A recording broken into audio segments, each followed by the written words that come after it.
Film के start में हमें फ्यूचर का टाइम दिखाया गया है, जब ग्लोबल वार्मिंग ने सी लेवल्स को बहुत ज्यादा बढ़ा दिया था और पूरी दुनिया में समुद्र के पास के शहर डूब चुके थे, जिसकी वजह से लाखों लोगों को अपने घर छोड़ने पड़े।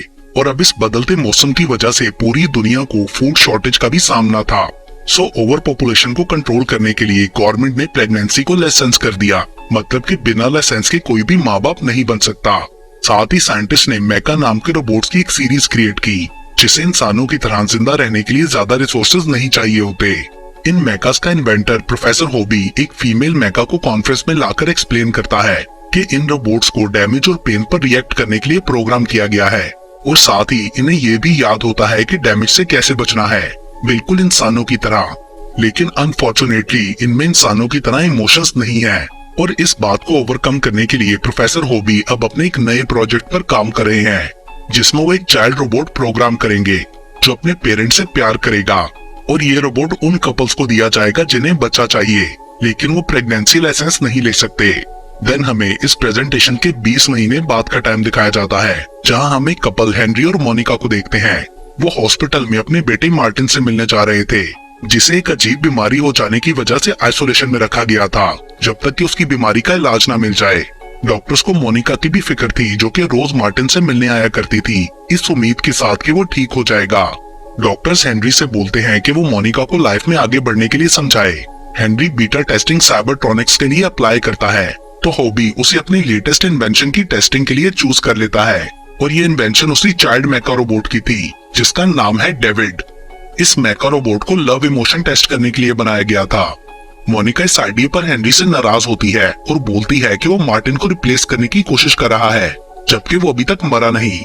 लेकिन हेनरी के काफी समझाने पर आखिर मोनिका को रियलाइज होता है कि उसकी जिंदगी में आई कमी को एक बच्चे का प्यार ही पूरा कर सकता है। एंड फाइनली मोनिका के मान जाने पर हेनरी उसे सारा इम्प्रिंटिंग प्रोटोकॉल समझाता है और बताता है कि डेविड को अपने पास लाने के बाद वो उसका इम्प्रिंटिंग मैकेनिज्म एक्टिवेट कर देंगे, जिसके बाद डेविड उनके साथ लॉयल रहेगा। लेकिन ये इम्प्रिंटिंग इरिवर्सिबल होगी, मतलब अगर उन्होंने डेविड को वापस करना चाहा तो वो खत्म हो जाएगा, इसलिए उन्हें बहुत सोच समझ कर फैसला करना होगा। रात को वो लोग डेविड को मार्टिन के रूम में लेकर जाते हैं। डेविड अपने पेरेंट्स के करीब आके उन्हें खुश करने की कोशिश करता है, मगर मोनिका उससे नर्वस होकर वहाँ से चली जाती है। अगली सुबह मोनिका नाश्ता बना रही होती है, तो डेविड उसे काफी गौर से देखता है एंड पूरा दिन काम करते हुए वो उसे इसी तरह देखता रहता है। मोनिका उसे इग्नोर करने की कोशिश करती है, मगर वो बाज नहीं आता। सो आखिर वो डेविड को क्लोजेट में बंद कर देती है, मगर कुछ देर बाद उसे गिल्ट फील होता है, तो वो डेविड को बाहर निकालकर बोलती है कि हम हाइड एंड सीक खेल रहे हैं। जिसके बाद डेविड बाथरूम का दरवाजा भी खोल देता है, जबकि मोनिका अंदर टॉयलेट यूज कर रही थी। रात को डिनर टेबल पर डेविड अपने पेरेंट्स को खाना खाते देखकर काफी फैसिनेट होता है और वो उन्हें कॉपी करने की भी कोशिश कर रहा था। देन सोने के लिए डेविड के कपड़े बदलते हुए मोनिका को वो अपने रियल बेटे की तरह लगता है। साथ ही मार्टिन के बारे में सोचकर वो रोने भी लगी थी। अगली सुबह मोनिका इम्प्रिंटिंग प्रोटोकॉल एक्टिवेट करने का डिसाइड करती है एंड देन मोनिका के कोड बोलते ही डेविड का लव ट्रिगर हो गया था और वो फर्स्ट टाइम मोनिका को मम्मी बोलता है, जिससे मोनिका उससे काफी अटैच हो जाती है। डेविड उसे हग भी करता है। अगले सीन में हम मोनिका को तैयार होता देखते हैं। वो और हेनरी किसी इवेंट में जा रहे थे। हेनरी मोनिका की डेविड के साथ बढ़ती हुई अफेक्शन देखकर परेशान था। वो बोलता है कि डेविड जस्ट एक रोबोट है, मगर मोनिका उसे एक गिफ्ट की तरह देखती थी। डेविड मोनिका से पूछता है कि क्या आप एक दिन मर जाओगी, जिस पर वो बोलती है हाँ, मगर वो डेविड को लोनली फील नहीं कराना चाहती थी। सो वो उसे मार्टिन का एक पुराना रोबोटिक बियर गिफ्ट देती है ताकि वो अकेले में उसे खेल सके। देन कुछ दिन बाद डेविड मोनिका को दिखाता है कि वो खुद को स्पीकर बना के उसके मोबाइल से ऑडियो रिले कर सकता है। तभी हेनरी की कॉल आती है, मगर डेविड के स्पीकर की वजह से वो मोनिका को सुन नहीं पा रहा था, जिस पर मोनिका डेविड को डांटते हुए उससे मोबाइल ले लेती है। उस कॉल से उसे एक बहुत बड़ी न्यूज मिली थी। एंड देन कुछ दिनों बाद मोनिका मार्टिन को साथ घर लेकर आती है, जो कि अपनी सस्पेंडेड स्लीप से जाग चुका था। उसकी वो बीमारी भी ठीक हो गई थी। गुजरते दिनों के साथ मार्टिन डेविड को एक टॉय की तरह ट्रीट करने लगता है। वो उसे अपने लिए चीजें तोड़ने को कहता है। मार्टिन के पूछने पर कि उसने सबसे पहली चीज क्या देखी थी, डेविड एक बर्ड बनाता है जिसकी टेल से पर चिपके थे। एक दिन मार्टिन मोनिका से बोलता है कि उन्हें पिनोकियो स्टोरी पढ़ के सुनाए। एक्चुअली वो स्टोरी के थ्रू डेविड को टॉन्ट करना चाहता था, मगर डेविड एक पपेट के रियल लड़के में बदल जाने वाले आइडिया से बहुत फैसिनेट होता है। लंच के टाइम मार्टिन डेविड को ईटिंग चैलेंज देता है मोनिका और हेनरी उसे मना करते हैं कि इससे डेविड को प्रॉब्लम होगा, मगर वो दोनों उनकी नहीं सुनते और आखिर डेविड के फेस की एक साइड लटक जाती है। सब लोग ये देखकर डर गए थे, जिसके बाद डेविड को रिपेयरिंग के लिए लेकर जाया जाता है। मोनिका ने उसका हाथ पकड़ रखा था, मगर डेविड बोलता है कि उसे दर्द नहीं होता। अपनी मॉम को डेविड के लिए इतना फिक्रमंद देखकर मार्टिन जेलस फील करता है। सो वापस घर जाने पर वो डेविड को ट्रिक करता है कि मोनिका के बाल काट ले तो वो उसे और ज्यादा प्यार करेगी। पहले तो डेविड मना करता है, लेकिन मार्टिन ने उसे मैनिपुलेट करते हुए आखिर मना ही लिया था। देन डेविड ब्लेड लेकर अपने पेरेंट्स के रूम में जाता है, मगर तभी मोनिका की आंख खुल गई थी और वो ब्लेड देखकर बुरी तरह डर जाती है। उसकी चीख से हेनरी भी उठ गया था। वो डेविड को जोर से हिला के पूछने लगता है कि उसने ऐसा क्यों किया। देन अगले सीन में हमें कुछ दिन बाद का टाइम दिखाया गया है, जहां वो लोग मार्टिन की बर्थडे पार्टी की तैयारी कर रहे होते हैं। हेनरी मोनिका से बोलता है कि हमें डेविड को अब अपने साथ नहीं रखना चाहिए, मगर मोनिका का कहना था कि वो सिर्फ एक बच्चा है और बच्चे गलतियां करते हैं। पार्टी में मार्टिन के फ्रेंड्स डेविड को तंग करते हैं और नाइफ से उसे टेस्ट भी करने की कोशिश करते हैं कि डेविड को दर्द होता है या नहीं। ये चीज डेविड के डिफेंस मैकेनिज्म को ट्रिगर कर देती है और वो मार्टिन के पीछे छुप जाता है, क्योंकि वो उसे जानता था। मगर एक्सीडेंटली वो दोनों पूल में गिर जाते हैं, जिससे मार्टिन डूब जाता है। बड़े जल्दी से मार्टिन को बाहर निकालकर उसे सीपीआर देते हैं, जबकि डेविड पूल के अंदर ही था। इस इंसिडेंट के बाद से मोनिका डेविड से दूर रहने लगी थी। डेविड उसे लेटर्स लिखता रहता था, जिन्हें पढ़कर मोनिका टूट जाती थी। मगर फाइनली उसने डिसाइड कर लिया था कि डेविड को खुद से दूर करना होगा। सो वो डेविड को बताती है कि हम टेडी के साथ एक ट्रिप पर जाएंगे। ये सुनकर डेविड खुश हो गया था। अगले दिन वो रास्ते में रोती रहती है, क्योंकि वो डेविड को डिस्ट्रॉय करने के लिए साइबरट्रॉनिक्स जा रही थी और आखिर इस गिल्ड की वजह से वो कार जंगल की तरफ मोड़ लेती है, जहाँ डेविड पिकनिक मैट वगैरह सेट करने लगता है। मोनिका उसे रोककर बताती है कि मैं तुम्हें छोड़ने आई हूँ। डेविड ये सुनकर घबरा जाता है और उसे माफी मांगने लगता है और बोलता है कि मैं पिनोकियो की तरह रियल बॉय में बदल जाऊंगा, मुझे फैमिली में वापस ले लो। मगर मोनिका नहीं मानती और डेविड को कुछ पैसे देकर बोलती है कि वो साइबरट्रॉनिक्स वालों से बचकर रहे। डेविड उससे चिपक जाता है, वो उसे जाने नहीं देना चाहता था, तो मोनिका उसे दूर धक्का देती है एंड देन सॉरी बोलते हुए वहां से चली जाती है। दूसरी तरफ रॉक सिटी में एक मैका जो अपनी क्लाइंट को इमोशनली कंफर्ट करता है और फिर उसके साथ नाइट स्पेंड करता है। उसके बाद जो अपने अगले क्लाइंट से मिलने के लिए होटल जाता है। वहां का ओनर जो से उसके ऑपरेटिंग लाइसेंस बैच के बारे में पूछता है, क्योंकि एक anti robot group flash flare आवारा मैकास को पकड़ रही थी। जो उसका बैच दिखा देता है और क्लाइंट के रूम में जाने से पहले उसने अपने बालों का कलर चेंज कर लिया था। मगर रूम में जाने पर उसे शॉक लगता है कि उसकी क्लाइंट मरी हुई थी। तभी एक और आदमी भी सामने आता है जिसने उसे मारा था। जो समझ चुका था कि ये उसे फंसाने के लिए किया गया है, सो वो भागकर गली में छुप जाता है। उसने अपना बैच भी काट दिया था ताकि उसे ट्रेस ना किया जा सके। उधर जंगल में डेविड टेडी से कहता है कि हमें ब्लू फेरी ढूंढनी है ताकि वो रियल बॉय बन सके। Suddenly garbage truck scrap parts को वहां डंप करने के लिए आता है, तो बहुत से अबेंडेंड मेका रोबोट्स इधर उधर से निकल आते हैं। वो स्क्रैप में से पार्ट्स ढूंढ के खुद को रिपेयर करना चाहते थे। डेविड को ये सब देखकर अपनी आंखों पर विश्वास नहीं हो रहा था। देन हम जो को भी वहां देखते हैं, जिसके पीछे एक मून शेप एयरक्राफ्ट लगा था, जो कि फ्लैश फ्लेयर ग्रुप का था। उसे देखकर सब मैकास भागना शुरू कर देते हैं कि कहीं वो पकड़े ना जाएं। ये ग्रुप उन्हें पकड़कर डिस्ट्रॉय कर देता था।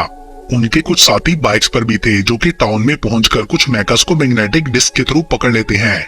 बट डेविड और टेडी किसी तरह बचकर एक अबैंडन्ड कॉटेज में पहुंच गए थे। वहां वो एक नैनी मैका से मिलते हैं।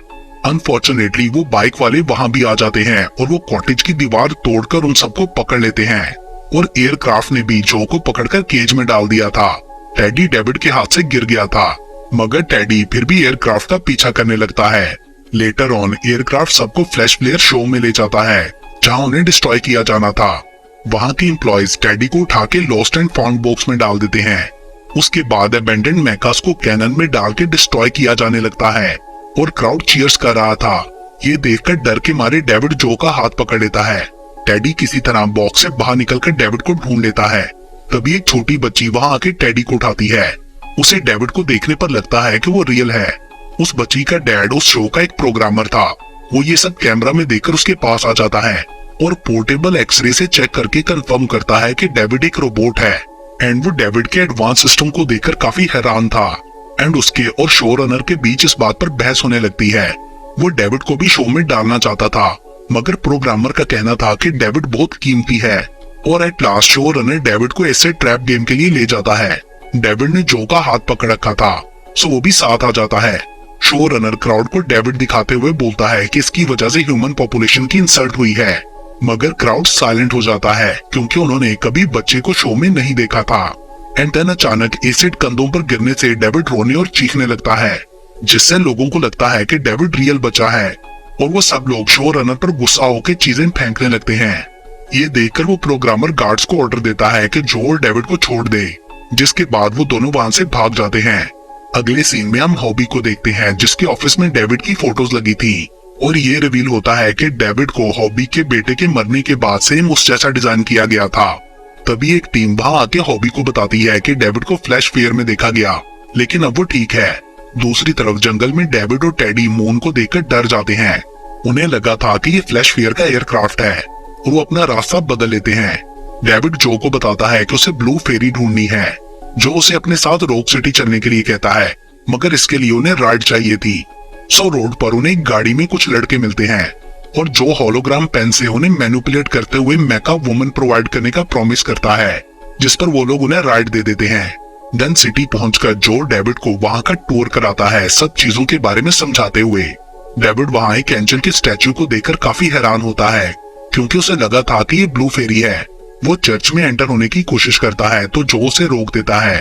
देन उसके बाद वो डॉक्टर नो से मिलते हैं, जो कि एक एनसाइक्लोपीडिया प्रोग्राम था। मोनिका के दिए हुए पैसों को यूज करके डेविड डॉक्टर नो से जान पाता है कि ब्लू फेरी दुनिया के बिल्कुल एंड पर है। जो का मानना था कि दुनिया के एंड पर जाने वाले मैकास कभी लौट कर नहीं आते, और वो डेविड को भी समझाने की कोशिश करता है कि इंसान रोबोट से नफरत करते हैं। मगर डेविड इंसिस्ट करता है कि जब वो रियल बॉय बन जाएगा तो मोनिका उससे प्यार करेगी। वहां से बाहर निकलने पर कॉप्स जो को पकड़ लेते हैं, क्योंकि उन्हें लगता था कि उसने होटल वाली लेडी का मर्डर किया।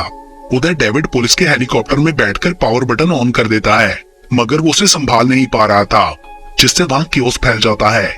इस पैनिक में जो भी पुलिस वालों से भागकर उसके साथ आ जाता है एंड हेलीकॉप्टर को आराम से उड़ा के वो लोग वहां से भाग जाते हैं। कुछ घंटों बाद वो एक वेस्टलैंड पहुंचते हैं और जो एक लाइन स्टैचू के पास वाली बिल्डिंग में हेलीकॉप्टर लैंड कर लेता है। एक दरवाजे पर उन्हें फेरी टेल कोर्ट लिखा नजर आता है और वो उससे अंदर चले जाते हैं। अंदर चेयर पर कोई बैठा था और ये देखकर वो लोग शॉक हो जाते हैं कि वो सेम डेविड जैसा एक बच्चा था। वो बच्चा बोलता है कि मैं रियल हूँ, मगर डेविड को लग रहा था कि उसे रिप्लेस करने के लिए बनाया गया है और वो गुस्से में लैम्स उस बच्चे का फेस तोड़ देता है। एक्चुअली वो भी एक मैका था। जो डरकर बाहर भाग जाता है, मगर डेविड गुस्से से चिल्ला रहा था कि मैं स्पेशल और यूनिक हूँ, मुझ जैसा कोई नहीं हो सकता। तभी प्रोफेसर हॉबी वहां आकर उसे रोकते हुए बताते हैं कि तुम रियल हो और खुद ही अपनी ब्लू फेरी हो। एक्चुअली डॉक्टर नो के क्लूज डेविड को प्रोफेसर हॉबी के पास लाने के लिए थे और ये जर्नी भी सिर्फ डेविड की मोटिवेशन टेस्ट करने के लिए थी। ये बताने के बाद प्रोफेसर अपनी टीम को बुलाने चला जाता है और डेविड एक और रूम में जाकर देखता है कि वहाँ उसके जैसे दिखने वाले बहुत से मैकास हैं। वहाँ विंडो के पास एक बर्ड भी था, जिसकी उसने ड्राइंग बनाई थी as his first memory. Actually वो एक स्टैचू था। डेविड ये जानकर कि वो बिल्कुल भी यूनिक नहीं है, वो बाहर निकलकर पानी में छलांग लगा देता है। जो हेलीकॉप्टर से ये सब देख रहा था, नीचे पानी की तह में डेविड को कोई चीज नजर आती है, मगर तभी जो हेलीकॉप्टर की हेड से उसे ऊपर खींच लेता है। तभी डेविड उसे बताता है कि मैंने नीचे पानी में ब्लू फेरी देखी, मगर तभी ऊपर से एक और पुलिस हेलीकॉप्टर जो को पकड़ लेता है। जो गुड बाय बोलकर जाने से पहले हेलीकॉप्टर का सबमरीन फ्लोटिंग मोड एक्टिवेट कर देता है, जिसके बाद डेविड ब्लू फेरी के पास जाने के लिए उस सबमरीन को नीचे अबैंडन्ड कार्निवल में ले जाता है। वहाँ सब फेरी टेल्स की अट्रैक्शंस थी। फाइनली पिनोकियो में पहुंचकर वो ब्लू फेरी को ढूंढ लेता है और तभी फेरिस व्हील टूटकर हेलीकॉप्टर के ऊपर गिर गया था, जिससे डेविड और टेडी वहां फंस जाते हैं। डेविड कंटिन्यूसली ब्लू फेरी को देखते हुए प्रे करने लगता है कि उसे रियल बॉय बना दिया जाए, मगर फेरी रिस्पॉन्स नहीं करती। इस तरह डेविड को वहां फंसे कई साल गुजर जाते हैं, मगर डेविड की उम्मीद खत्म नहीं हुई थी। देन हमें 2000 साल बाद का टाइम दिखाया जाता है, जहां पूरी दुनिया बर्फ से ढक चुकी थी। इंसान वहां से जा चुके थे। एक दिन एक एलियन स्पेसक्राफ्ट उड़ते उड़ते डेविड के पास पहुंच जाता है और वो डेविड को रीएक्टिवेट करते हैं और डेविड नीचे उतरकर स्टैचू के पास जाता है। एलियंस पास खड़े ये सब देख रहे थे। डेविड के टच करने पर वो फ्रोजन स्टैचू टूट जाता है। एलियन प्लेनेट को समझने के लिए डेविड की मेमोरी को स्कैन करते हैं। तभी अचानक डेविड खुद को मोनिका के घर में बैठा देखता है घर बिल्कुल पहले जैसा लग रहा था। वो मोनिका को ढूंढने लगता है। तभी वहाँ ब्लू फेरी जिंदा होकर आ जाती है। वो डेविड को बताती है कि मैं तुम्हें रियल बॉय नहीं बना सकती। एक्चुअली एलियंस ब्लू फेरी को यूज करके डेविड से बात कर रहे थे। वो उसे बताते हैं कि मोनिका अब जिंदा नहीं रही और उसकी रिमेन्स ना होने की वजह से वो उसे रिवाइव भी नहीं कर सकते। ये सुनकर डेविड दुखी हो जाता है। तभी टेडी आगे बढ़कर उसे मोनिका के वो बाल देता है जो डेविड ने काटे थे, और टेडी ने उन्हें अपने पास रख लिया था। मतलब अब एलियंस मोनिका को रिवाइव कर लेंगे। वो उन्हें बाल देकर अपने रूम में चला जाता है। कुछ देर बाद उसे दरवाजे पर एक फिगर नजर आती है जो कि एलियन था। वो ह्यूमन से काफी फैसिनेटेड था और उन्हें क्लोन करके प्लेनेट पर वापस लाना चाहता था, मगर उनके बनाए हुए क्लोन सिर्फ एक दिन ही जिंदा रह पाते थे। सो वो बोलता है कि मोनिका को रिवाइव किया तो उसके साथ भी यही होगा, मगर डेविड को ऐसा नहीं लगता था। उसके ख्याल में मोनिका भी स्पेशल थी। एंड देन वो मोनिका के रूम में जाता है तो वो अपने बेड पर लेटी थी, मतलब कि मोनिका का क्लोन। डेविड उसके पास जाकर रोने लगा था। तभी मोनिका जाकर डेविड को ग्रीट करती है। अब एक दिन के लिए वो दोनों साथ रह सकते थे। पूरा दिन वो दोनों बहुत ज्यादा एंजॉय करते हैं। रात को डेविड उसे बेड पर लिटा देता है। उसे डर था कि मोनिका दोबारा नहीं उठेगी। मोनिका उसे लव यू बोलती है और वो उसके साथ ही सो जाता है। और इसके साथ ही ये मूवी यहीं पर खत्म हो जाती है।